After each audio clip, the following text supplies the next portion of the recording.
नमस्ते, Radhe Radhe, hello everyone, welcome to our channel Bioverse the universe of biology. तो आज की इस वीडियो में हम आपके बीएससी 4th सेमेस्टर का जो यूनिट 4 हम पढ़ रहे थे, जिसमें हम इंटेलेक्चुअल प्रॉपर्टी राइट्स वगैरह के बारे में पढ़ रहे थे। तो हमने बेसिक इंटेलेक्चुअल प्रॉपर्टी राइट्स क्या होती हैं, ठीक है, और एक्ट्स जो थे उनके बारे में पढ़ लिया था।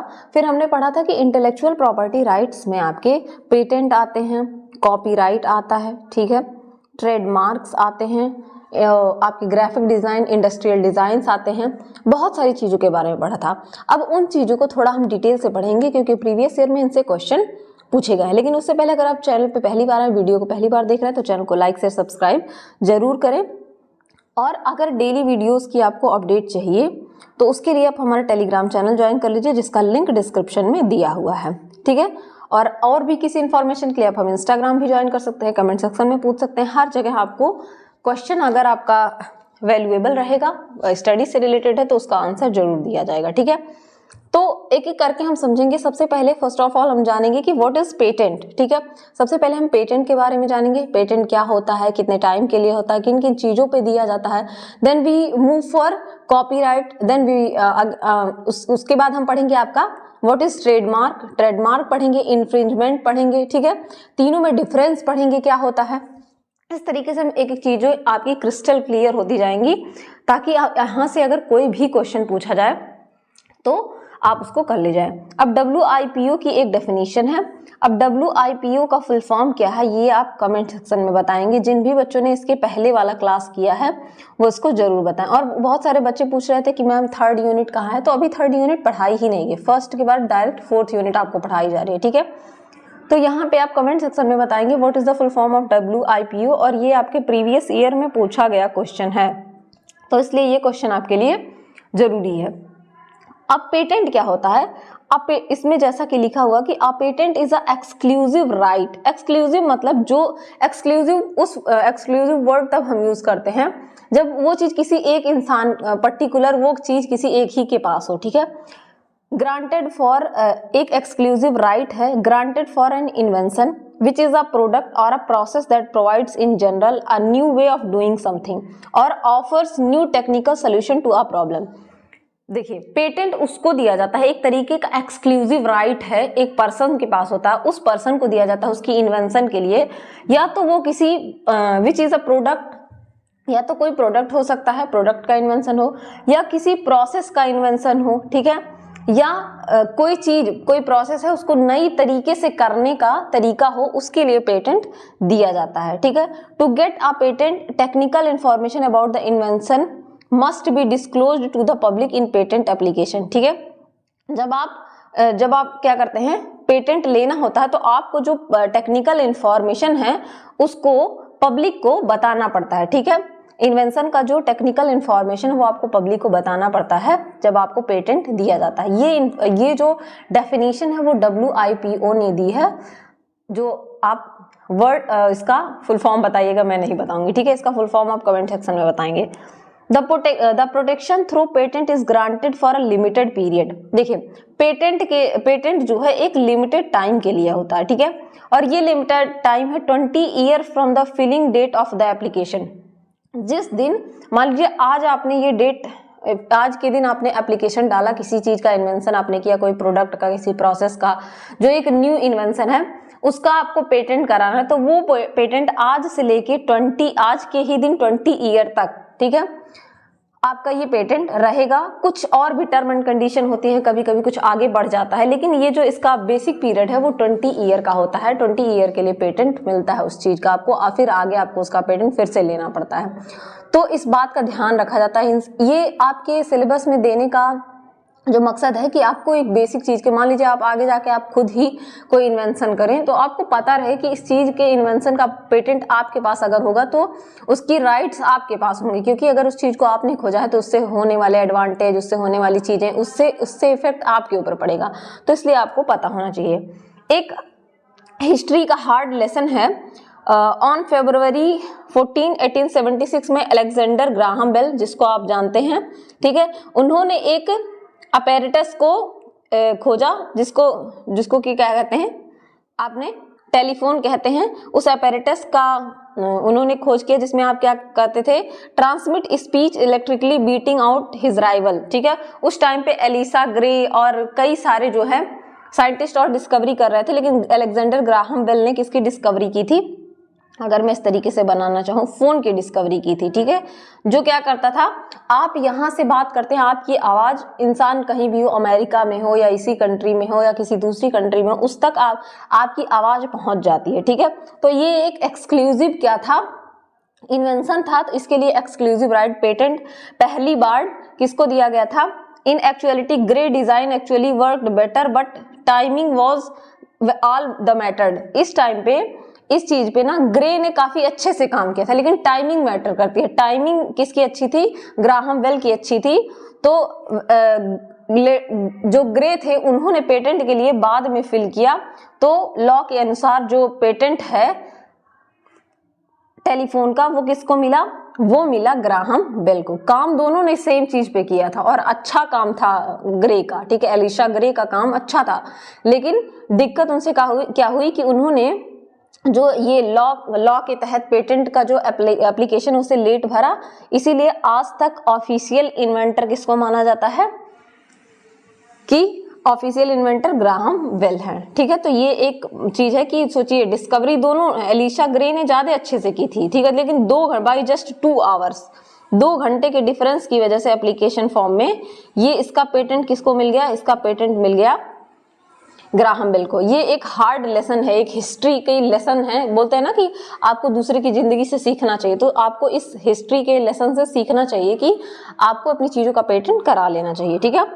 पेटेंट क्या करते हैं, पेटेंट सर्च आप जाके प्रोसीजर क्या है पेटेंट का, पेटेंट सर्च करेंगे, फिल करेंगे patent application, publication of application करेंगे, ठीक है, पेटेंट ऑब्जेक्शन एंड एग्जामिनेशन करेंगे, फिर ग्रांट होता है पेटेंट। पेटेंट क्या होता है उसके बारे में बताया गया कि लीगल डॉक्यूमेंट होता है, किसी इंसान के intellectual exclusive intellectual property rights जो होते हैं उसके किसी स्पेसिफिक इन्वेंशन के लिए पेटेंट दिया जाता है, उसकी इनोवेशन को इनकरेज करने के लिए, ठीक, जैसे कि ग्राहम बेल को मिला। टाइप्स ऑफ पेटेंट की बात करें तो पेटेंट कुछ टाइप्स के होते हैं, ठीक है। ये जो सेवरल टाइप्स के पेटेंट है ये रिकॉग्नाइज किए गए हैं अंडर यूएस लॉ, जैसे कि यूटिलिटी पेटेंट। यूटिलिटी पेटेंट कब दिया जाता है, may be granted on any new और improved useful non obvious machine, ठीक है।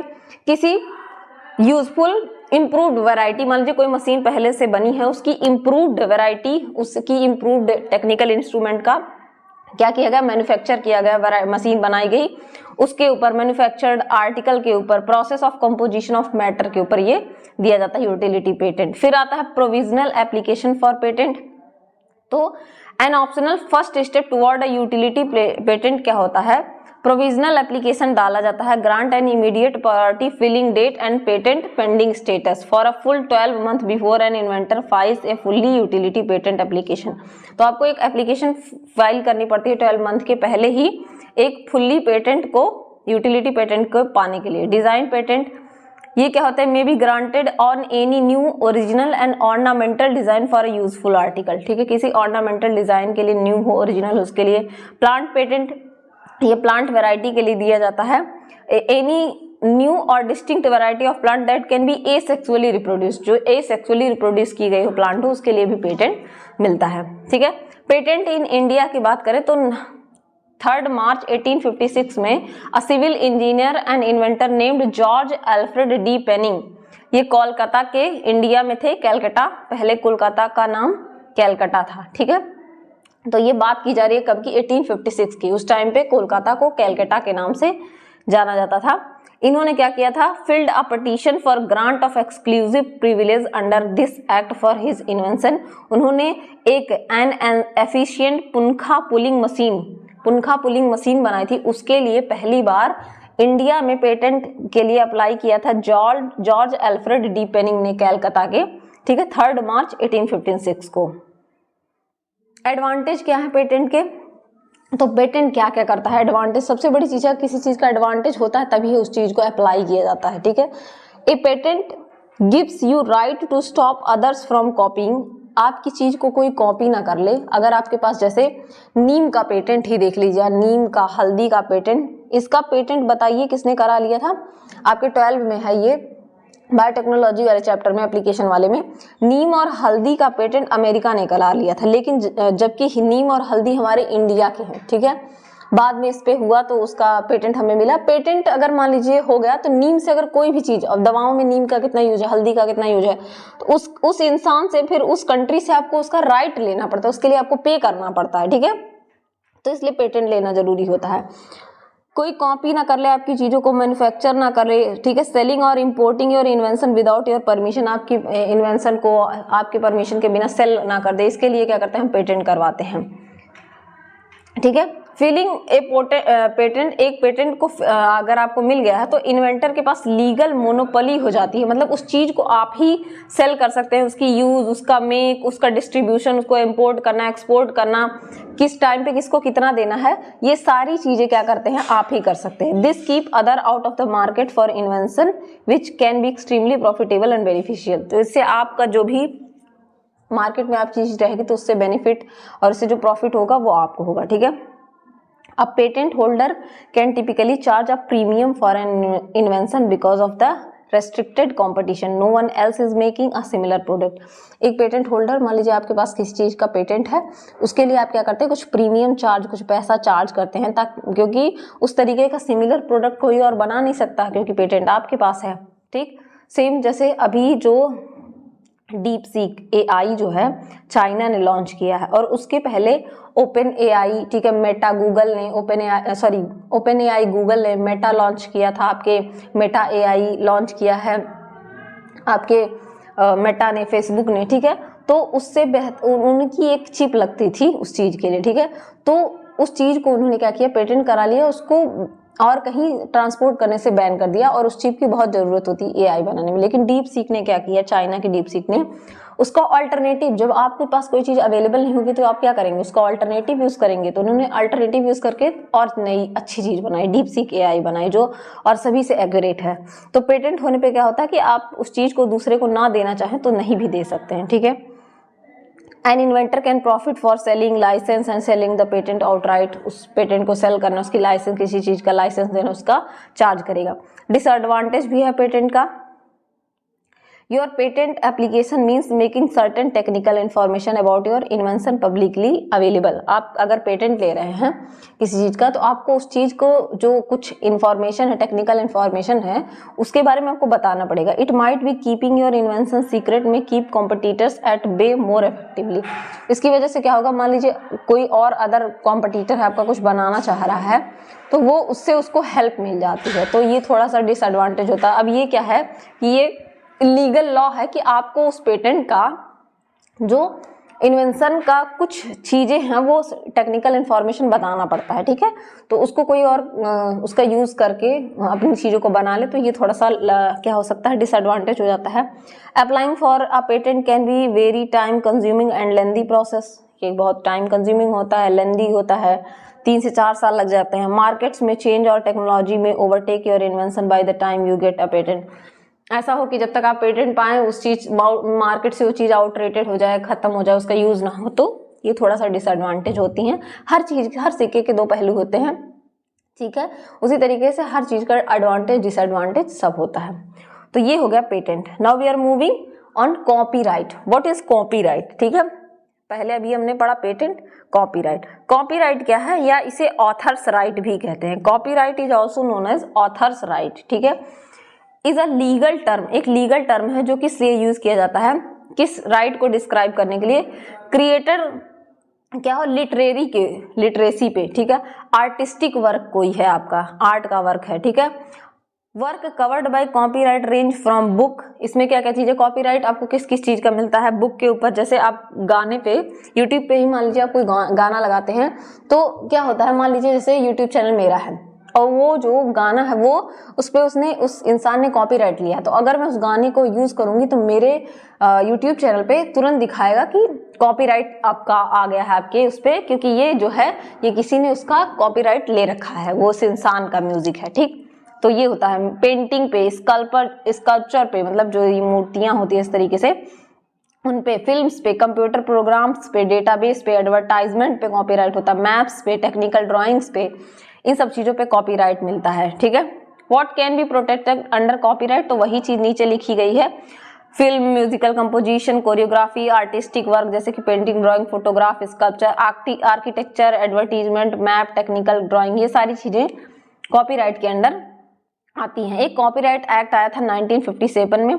कॉपीराइट एक्ट जो है इंडिया में आया था, is covered by copyright act 1957। This act can be amended several times. Amendment का मतलब होता है संशोधन करना, उस चीज में रिवीजन बार बार करके उसको और बेटर बनाना, ठीक है। तो ये जो कॉपीराइट एक्ट 1957 में आया था, इसके कई सारे अमेंडमेंट हुए, जैसे as per this act copyright grant author life time coverage plus 60 year after death. तो कॉपीराइट का जो कवरेज है वो आपकी लाइफ टाइम तो रहेगा ही, उसके बाद 60 ईयर तक, आपकी डेथ के बाद 60 ईयर तक आपका उस चीज का कॉपीराइट आपके पास रहेगा, ठीक है।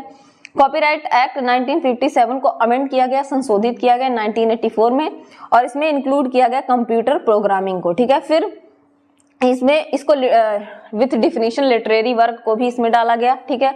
कॉपीराइट का फिर से अमेंडमेंट हुआ 1999 में, और इसमें क्या किया गया, it free for purchaser of a gadget and equipment to sell, ठीक है। गैजेटमेंट और इक्विपमेंट जो बेचते हैं उनके लिए कॉपीराइट को फ्री किया गया, उनको देने के लिए, ठीक है। तो इस तरीके से कई अमेंडमेंट हुए इसके। अब उसके भी कॉपीराइट के भी एडवांटेज और डिसएडवांटेज हैं। अगर कॉपीराइट के एडवांटेज की बात करें तो have significantly longer legal life, the life of the author plus 70। तो इसकी लीगल लाइफ काफी ज्यादा है, आपकी लाइफ टाइम रहेगी, आपकी डेथ के बाद भी रहेगी। जबकि पेटेंट में क्या देखा आपने, आपको 20 ईयर का ही राइट मिल रहा था, ठीक है। कॉपीराइट बस ये है कि चीजें अलग अलग हो जाती है। पेटेंट कुछ चीजों के लिए मिलता है, कॉपीराइट अलग चीजों के लिए मिलता है। कॉपीराइट की लाइफ काफी ज्यादा है, ठीक है। इनमें डिफरेंस भी हम समझेंगे। डिसएडवांटेज क्या है, इनएबिलिटी टू शेयर वर्क, आप वर्क नहीं शेयर कर सकता है कोई। Primary disadvantage for copyright is that copyright protect the expression of an idea, ये एक्सप्रेशन ऑफ आइडिया को प्रोटेक्ट करता है, नॉट आइडिया इटसेल्फ। लेकिन उस आइडिया को नहीं प्रोटेक्ट करता है, उसके एक्सप्रेशन को प्रोटेक्ट करेगा, ठीक, उस आइडिया को नहीं प्रोटेक्ट करता है। Patent and trade secretly typically project ideas, जबकि जो पेटेंट और ट्रेड होते हैं ये क्या करते हैं, उस आइडिया को प्रोटेक्ट करते हैं, ठीक। Trademark, third one is trademark. Trademark क्या है, जैसे कुछ आप देखते हैं इस तरीके से ट्रेडमार्क, कुछ इस तरीके के सिंबल्स का आप यूज करते हैं, जैसे कि यहाँ पे नीचे मैं दिखाना चाहूँ, इस तरीके से कई सारे सिंबल्स का यूज करता है, जैसे गूगल की आप बात करें, एक्सिस बैंक, इस तरीके से कुछ चीजों का आप यूज करते हैं। व्हाट इज ट्रेडमार्क, इसलिए मैंने दिखा ट्रेडमार्क को समझने के लिए।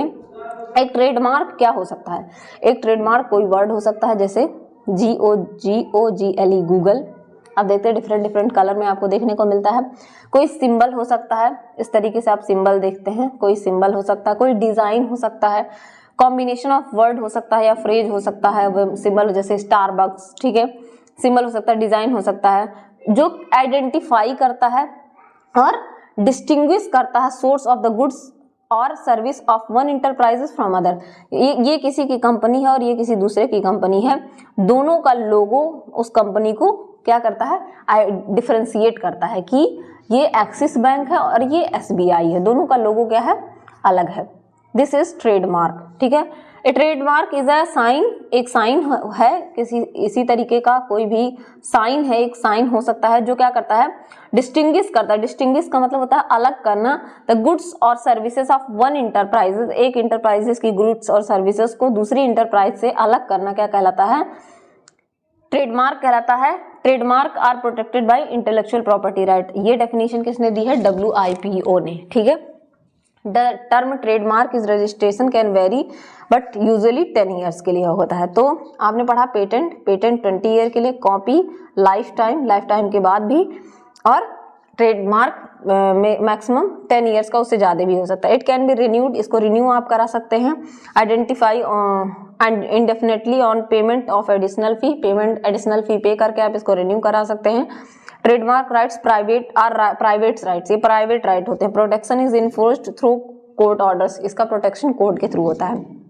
ट्रेडमार्क सिंबल की बात करें, a trademark is designated as the following symbol, जिसमें से TM की अगर बात करें इस तरीके से जो लिखा था, for unregistered trademark related to goods, कुछ सामान होते हैं, गुड्स का मतलब होता है सामान, कुछ सामान जो अनरजिस्टर्ड हैं उनके लिए TM ट्रेडमार्क यूज करते हैं। SM की बात करें, for unregistered service mark connected to service, कोई सर्विस मार्क है अगर उस पर SM लिखा तो वो क्या होता है अनरजिस्टर्ड, और इस तरीके से R है तो ये reserve for registered trademark, registered trademark के लिए हम क्या करते हैं इस तरीके के R का यूज करते हैं। तो आप आगे से आप देखेंगे इस तरीके के साइन तो आपको समझ में आएगा what is this. Types of trademark की बात करें तो कुछ टाइप्स के ट्रेडमार्क होते हैं जैसे कि प्रोडक्ट के ऊपर product mark, service mark, collective mark, certification mark, shape mark, pattern mark, sound mark, इस तरीके से, ठीक है। जैसे कि यहाँ डायग्राम्स में आप देख सकते हैं ये दिया है shape of good, word mark, ठीक है, यहाँ पे डिवाइस मार्क दिया है, ठीक, यहाँ साउंड मार्क दिया है किस तरीके से साउंड का मार्क है, यहाँ पर 3 डायमेंशन ट्रेड मार्क, यहाँ कलर ट्रेड मार्क दिया है, स्मेल मार्क दिया है, उसी तरीके से यहाँ पे कैटेगरी और मार्क बताए गए। वर्ड मार्क की बात करें तो गूगल, डिवाइस मार्क करें तो मिस इंडिया का यहाँ पे दिया है मार्क, ठीक है। ये service mark axis bank, collective mark यहाँ पे दिया है, ठीक है, खादी, और ये सर्टिफिकेशन मार्क यहाँ पे दिया है, ठीक है, और यहाँ पे दिया है ये किसका वर्ड, ठीक है, वर्ड मार्क, ठीक, ये दिया है यहाँ पे बिस्लेरी, ठीक है, वर्ड मार्क दिया है। तो इस तरीके से ये क्या होते हैं कुछ मार्क्स होते हैं जो अलग अलग दिए जाते हैं। ट्रेडमार्क एक्ट 1919 में आया था। The trademark bill act of 1919 was passed by parliament that received that ascent of the president on 30 दिसंबर, और 30 दिसंबर को इसको प्रेसिडेंट का एसेंट मिला था। ये एक्ट जो है replacing the trade and merchandise mark act of 1915, इसके पहले 1958 में जो ट्रेड एंड मर्चेंटाइज मार्क आया था उसको रिप्लेस करके फिर ट्रेडमार्क बिल ऑफ 1999 पास हुआ था। सैलिएंट फीचर क्या होते हैं इस एक्ट के फीचर्स क्या थे, जो स्पेशल फीचर थे वो क्या थे। ये रजिस्ट्रेशन प्रोवाइड करता है ट्रेडमार्क सर्विसेज का, ठीक है, providing for an appellate board for speedy disposal of appeals, appeals को डिस्पोज करना है, उसकी चीज़ों को सॉल्व करना है, उसके लिए जल्दी से क्या करता है चीज़ों को कराता है। ट्रांसफर करता है final authority relating the to registration of certification trademark to register, ये क्या करता है ट्रांसफर करता है फाइनल अथॉरिटी की चीज़ों को सर्टिफिकेशन के लिए ताकि चीज़ें रजिस्टर हो सके।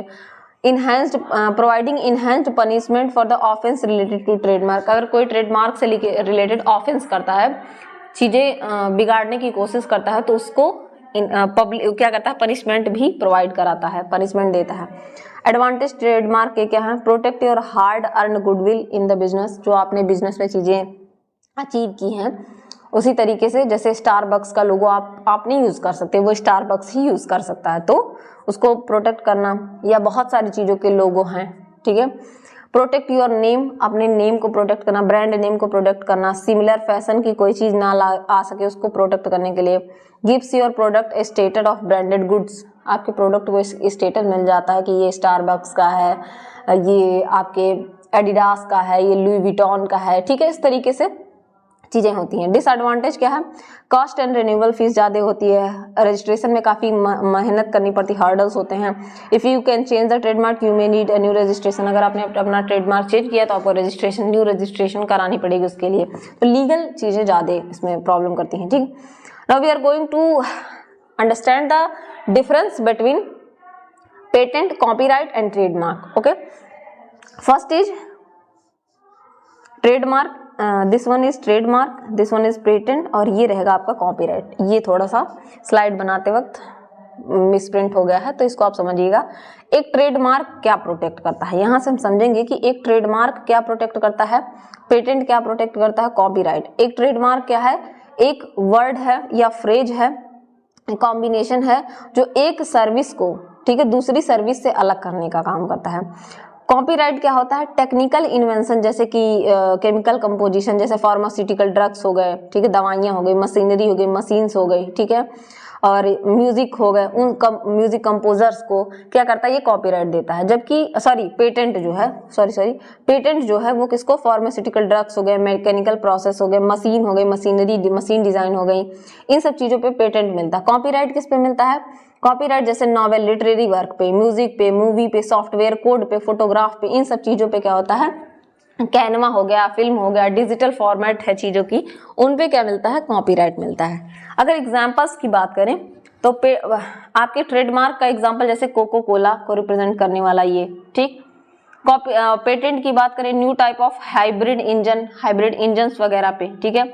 कॉपीराइट की बात करें तो let it go from frozen, ये जो लिरिक्स है, गाना सॉन्ग का लिरिक्स है लेट इट गो, फ्रोजन के द्वारा लिखा गया है, तो उस पे क्या है, कॉपीराइट है।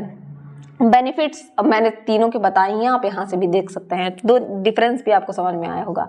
अब हम पढ़ेंगे एक चीज, इन्फ्रिंजमेंट। ठीक है, इन्फ्रिंजमेंट क्या होता है? इन्फ्रिंजमेंट का मतलब होता है बेसिकली चोरी करना या वायोलेशन करना लॉ और राइट का। ठीक है, मान लीजिए आपको कोई कॉपीराइट मिला या किसी चीज पे कोई मिला, उस लॉ का अगर आप वायोलेशन करते हैं, उस चीज को अगर डिनाई करते हैं, उस चीज में अगर गलत करने की काम करते हैं, लॉ को डिनाई करते हैं, लॉ का वायोलेशन करते हैं, तो वो क्या कहलाता है? उसके लिए टर्म यूज किया जाता है इन्फ्रिंजमेंट। क्या टर्म यूज किया जाता है? इन्फ्रिंजमेंट। इंटेलेक्चुअल प्रॉपर्टी इन्फ्रिंजमेंट क्या होता है? Violating an owner's exclusive right. ठीक है, intangible asset such as musical, literary, artistic work. अगर आप क्या करें, किसी ने कॉपीराइट लिया है, ठीक है, अपने म्यूजिक पे, अपने लिटरेरी वर्क पे, अपने आर्टिस्टिक वर्क पे, आप उसको चुराने की काम करें, उसको उसको कॉपी करने का काम करें, ये चीज क्या कहलाती है? ये कहलाती है इन्फ्रिंजमेंट। वायलेट करना, ओनर के उसकी एक्सक्लूसिव राइट को आप वायलेट कर रहे हैं। ठीक है, उस पर राइट उसका है और अगर आप उसको यूज कर रहे हैं तो ये क्या है? जैसे ये गाना एक था, फॉर एग्जाम्पल मैं यूज कर रही हूँ, पालक या फलक ने गाया है, मैंने पायल है छनकाई। ठीक है, उसको बाद में नेहा कक्कर ने गाया, तो शायद उस पर कुछ ये इन्फ्रिंजमेंट वाला इशू आया था कि उन्होंने मेरा गाना चुराया है, तो मैंने जस्ट एग्जाम्पल लिया समझाने के लिए। कॉपीराइट इन्फ्रिंजमेंट की बात करें, the use of work under copyright including reproducing, distributing, displaying और performing the copyrighted work without permission. ठीक है, कॉपीराइट इन्फ्रिंजमेंट क्या होता है? यूज ऑफ वर्क, कॉपीराइट के अंदर जो चीजें आती हैं, जैसे उसको रिप्रोड्यूस करना, मतलब किसी ने कोई चीज बनाई उसको आप फिर से बना रहे हैं। ठीक है, डिस्टर्ब करना, डिस्प्ले करना, परफॉर्म करना कॉपीराइटेड वर्क को बिना परमिशन के, ये क्या कहलाता है? Copyright infringement. पेटेंट इन्फ्रिंजमेंट क्या करता है? कोई चीज जैसे कोई मशीन वगैरह है, कोई इन्वेंशन है, उसको आप बिना पेटेंट के सेल कर रहे हैं, वो आपका वर्क नहीं, फिर भी आप उसकी सेलिंग कर रहे हैं। ठीक है, कॉमर्शियल पर्पज से उसको यूज कर रहे हैं, तो ये क्या कहलाता है? Patent infringement. ट्रेडमार्क इन्फ्रिंजमेंट की बात करें तो उसके किसी पर्सन का कोई ऑथराइज्ड ट्रेडमार्क है और आप उसको अपनी कंपनी में यूज कर रहे हैं बिना उसकी परमिशन के। ठीक है, this is called trademark infringement. एक होता है सेकेंडरी इन्फ्रिंजमेंट, जब कोई पार्टी जो है, when a party contributes to or is responsible for infringement act carried out by another party. मान लीजिए ये काम कोई कर रहा है, ठीक है, इस काम में आप मदद कर रहे हैं, तो आप क्या कहलाते हैं? सेकेंडरी इन्फ्रिंजर कहलाते हैं, सेकेंडरी इन्फ्रिंजमेंट कहलाता है। ये क्या होता है? वायोलेशन ऑफ लीगल लॉ का वायोलेशन क्या कहलाता है? इन्फ्रिंजमेंट। तो होपफुली ये तीनों चीजें आपको समझ में आई होंगी कि पेटेंट क्या होता है, कॉपीराइट क्या होता है, ट्रेडमार्क क्या होता है, इन्फ्रिंजमेंट क्या होता है। तो अगर आपको चीजें समझ में आई हैं तो आप लाइक करें, कमेंट करें। तब तक के लिए पढ़ते रहिए, बढ़ते रहिए। Thank you everyone.